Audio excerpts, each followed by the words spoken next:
Hey, after the Boston Celtics swept us in the bubble, the Sixers ownership said there's going to be big changing in the coaching staff and the front office. And my God, did they make some big changes.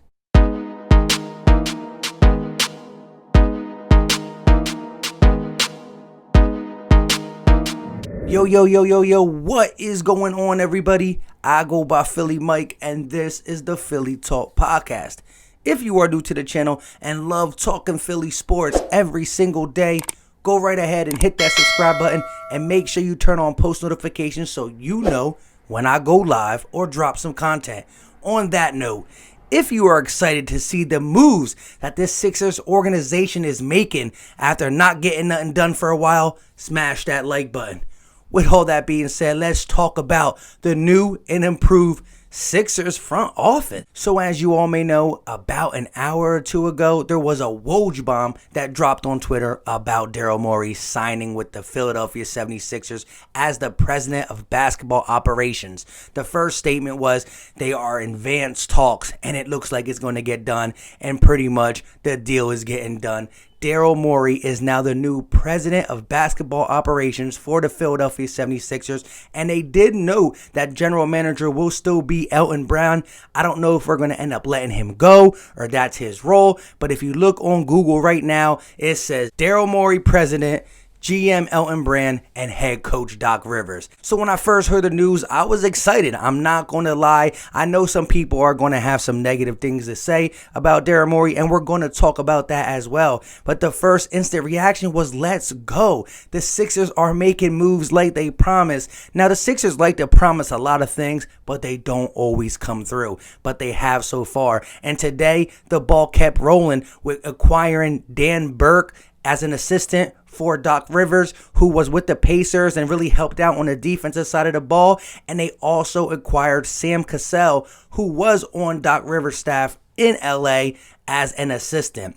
And we already know about Dave Yeager as an assistant who was the head coach for the Sacramento Kings. And so I love the Doc Rivers signing already. I love the staff we're building. Dan Burke for the defense, Sam Cassell, who's trusted with Doc Rivers, and a guy who was a head coach to be an assistant. What the Sixers are doing is getting experience, bringing experience to this young core that we call the Sixers. Because let's be honest, Joel Embiid and Ben Simmons are studs. They're stars, but these guys are immature and young. And this group of veteran coaches, especially Doc Rivers, is going to be able to get the most out of these guys and teach them the winning culture that we want to keep in Philadelphia. So I love the coaching staff that has been assembled with Doc Rivers, Dave Yeager, Sam Cassell, and Dan Burke. I love it. And now the big upper management move with Daryl Morey is the icing on top. Let's get into some things that I really love about Daryl Morey. The first one being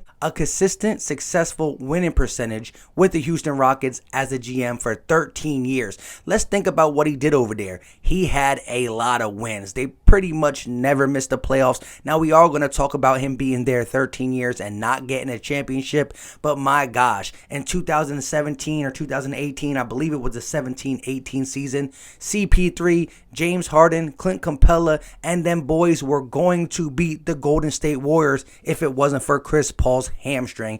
Again, people don't like that contract that he did because they say they paid Chris Paul too much, which I agree. But him bringing Chris Paul over there with James Harden, although it didn't look like it was going to work out and they did butt heads, it worked out. They were about to beat the Golden State Warriors if it wasn't for the injury to Chris Paul, which led them come back from 3-1, I believe. So when you think about it, the contract wasn't good, but if he would have got a championship from that, it would have been worth it. And a GM can't control injuries, so I think it still was a good move on the basketball side of things.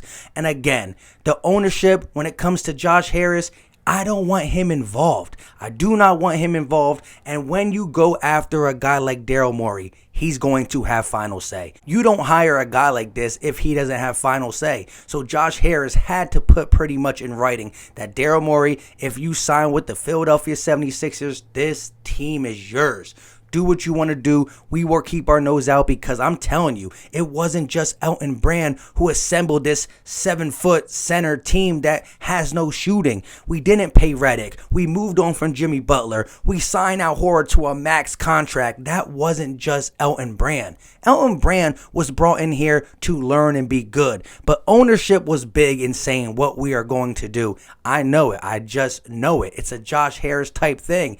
Elton Brand was learning and being strung along as a puppet. And so far, it looks like they're going to keep Elton Brand in the GM role to do what he can do under Daryl Morey. But Daryl Morey is a guy that says, if you want me to be here as your president of basketball, you got to let me rock. And I think he's going to be able to rock good because he was able to make the big trade for James Harden, Chris Paul, Russell Westbrook. He can do that. And if there's one person I trust to get rid of the contract that all Sixer Nation knows we got to get rid of, in Al Horford, he can get it done. It might not be pretty, but we do need that contract off the book. Simple and plain. Too much money, not enough production, especially if you're going to keep 7-foot Ben Simmons and 7-foot Joel Embiid. You can't have Al Horford in the starting lineup and taking that much money on the bench.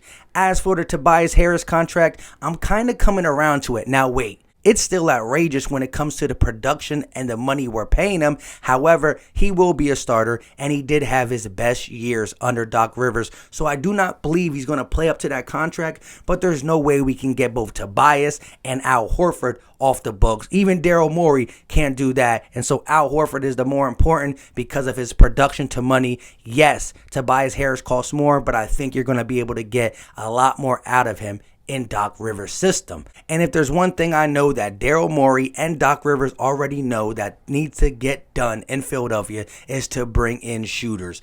Ball handling, shooting guards, simple and plain, to go with the likes of Ben Simmons and Joel Embiid and some of the other pieces we have on the roster, not named Al Horford.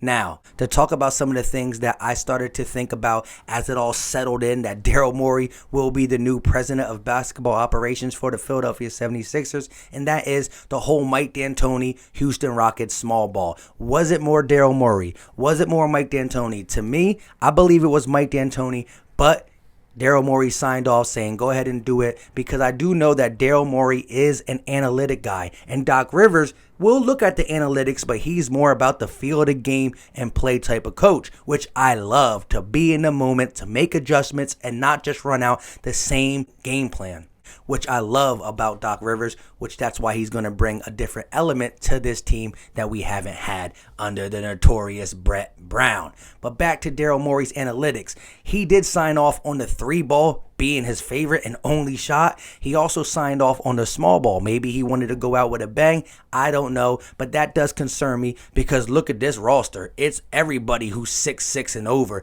This was a funny thing I saw on Twitter about the 6'6" over. Take a look.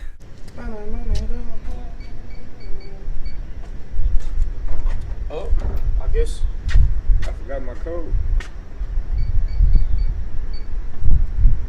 They ain't cut me. Yes, they did. They must have cut me. Man. All joking aside, I wonder how much he wanted that to be the way the Rockets go, or was that Mike D'Antoni? But he got to know his two best players on his team and the guys that Doc and him are going to have to build around are both 6'10" and higher. So he can't come with that same philosophy. And you don't take a job knowing that unless he got some crazy trade package in his head, which we'll talk about in the upcoming videos. But I am a guy who said multiple times you can't get rid of Ben Simmons or Joel Embiid without seeing these guys under a different coach, which we will see in 2020. And I think it's going to look very well. But we all know that the small ball didn't work, and that is a thing that started to enter my mind. But besides that, I think people are going to talk about his time in Houston not being able to bring a championship, which I said in the earlier part, I think they would have won if it wasn't for Chris Paul going down with a hamstring injury, and you can't control injuries in the sports world. But again, when you look at Daryl Morey all in all, he's a guy who's not going to put up with someone over his head telling him what to do, and he's not going to be a guy who's going to be afraid to pull the trigger for a big time trade once we get in a better side of the cap space and money. Because like I said, we got to get rid of Al Horford's contract, and I know we need shooters. There's some guys on the market who are going to be that middle range price, like the David Bertans, the Joe Harrises, the guys who can just catch and shoot. And we do got to talk about this draft up and coming because there's some shooters in the draft. But yes, I would love a guy like Buddy Hield, who's been hinting for the Philadelphia 76ers. A guy who shoots like 41 or 42% from three, can score off the dribble, create in space, would really flourish with Ben Simmons and Joel Embiid under Doc Rivers.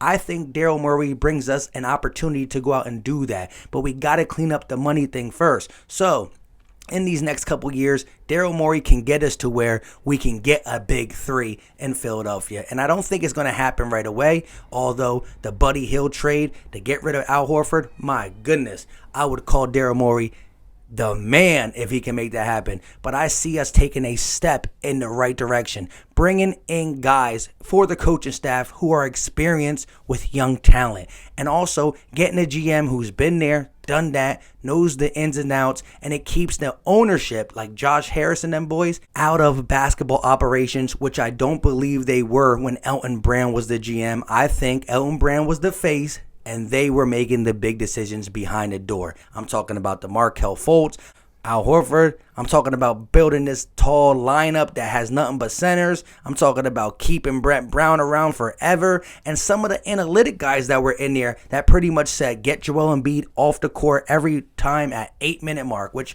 was stupid. There would be times that Joel Embiid were cooking and we would take him out because of the analytics from the ownership, and Brett Brown was not strong enough to say no.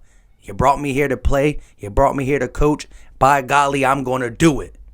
That was not said. And so all that stuff is going to come into fruition with Doc Rivers, the new staff, and Daryl Morey at the head of basketball operations. With all that being said, let me know what you think in the comment section. Are you excited? Are you mad? But let me know not just about Daryl Morey, but about the whole staff and the fact that the Sixers are not staying stagnant. We are trying to get better because the East is wide open. So let's get ready